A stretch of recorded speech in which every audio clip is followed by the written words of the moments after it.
Rodez est une très belle ville où il fait bon vivre. On est au bord de la campagne avec des super sites, les plus beaux villages de France, l'Aubrac pas loin, le Larzac dans le sud. Ah, ça sent le sud, surtout aujourd'hui, hein. Ça tape fort. L'accent y est chantant, les étés très chauds. Posée sur son piton rocheux, Rodez, la capitale de l'Aveyron, est aux avant-postes du Midi. Fondée par les Rutènes, une tribu gauloise qui a donné son nom à ses habitants, les Ruthéniens, la cité est un trait d'union climatique, comme aime à le rappeler Jean Michel, écrivain passionné de sa ville.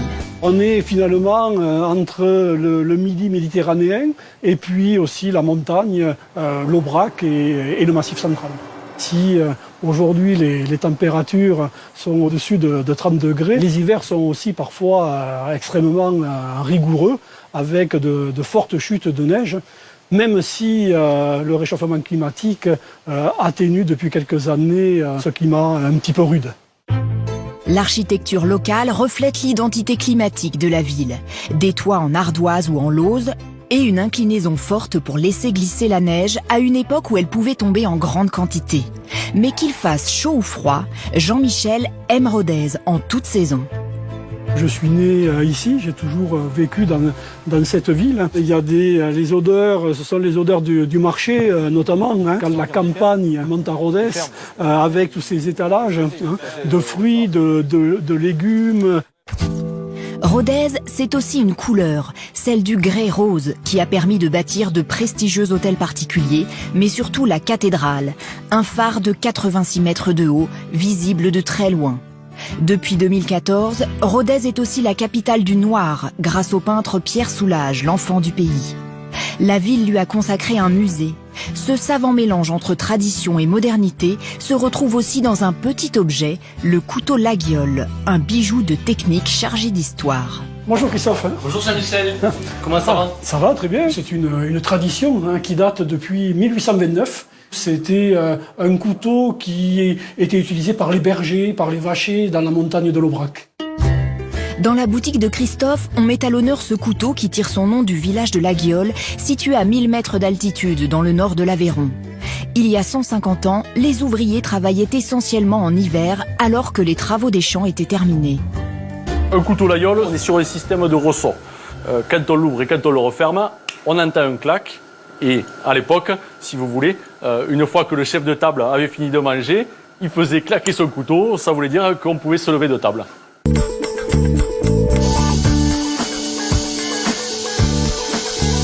Il est vrai qu'on a des habitudes. Moi, comme je peux avoir mon téléphone sur moi, j'ai également mon couteau. Un couteau qui coupe, un couteau qui taille, que j'ai toujours dans ma poche, tout à fait. Il n'y a pas de danger en soi, donc il n'y a aucun problème. En plus de 100 ans, le couteau de berger a pris du galon. Comptez une centaine d'euros pour une version basique et les prix peuvent s'envoler. Certains se chiffrent en milliers d'euros en fonction de la matière du manche. Voilà qui ouvre l'appétit. Ça tombe bien car la gastronomie, c'est l'autre pilier de la culture de Rodez. Ça va Jean-Michel? Très bien, oui.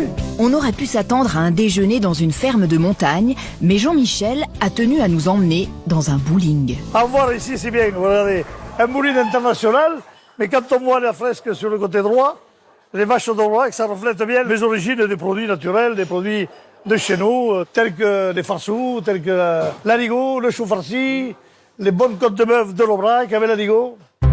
En cuisine, c'est Olivier qui est à la manœuvre. Le plat phare, c'est la saucisse aligot, un plat qui tient au corps, composé de fromage, de crème, d'ail et de pommes de terre. Et il paraît qu'on en mange en toute saison. En avant, même l'été, c'est incroyable. Les gens sont demandeurs de ça. Même nous, des fois, ça nous étonne. On compte à peu près pour 1 kilo de purée de pommes de terre, à peu près 400 grammes de tomes. Voilà, c'est une base qui marche très bien. Voilà, surtout la purée bien chaude. Comme ça, dès qu'on met le fromage, ça fond et ça file quasiment dans les 2-3 minutes. Et quand ça file, c'est que c'est réussi. Normalement, si on mange doucement, il reste un peu de place pour un chou farci. À table, on ne se fait pas prier. Le dernier plat, préparé chou farci. Avec le vrai chou farci. Chou farci façon grand-mère. Ah oui, celui-là, rien qu'à le voir. Avec passion. On peut être fier de notre région, fier de nos produits, parce que, sincèrement, quand on se met à table devant des produits comme ça, je suis pas chauvin, mais quand même, je veux dire... D'après Gilbert, après un bon repas aveyronnais, on deviendrait un champion de bowling, car le centre de gravité qui pèse sur l'estomac permettrait d'être plus stable. À Rodez, toutes les excuses sont bonnes pour se resservir encore un peu d'aligot.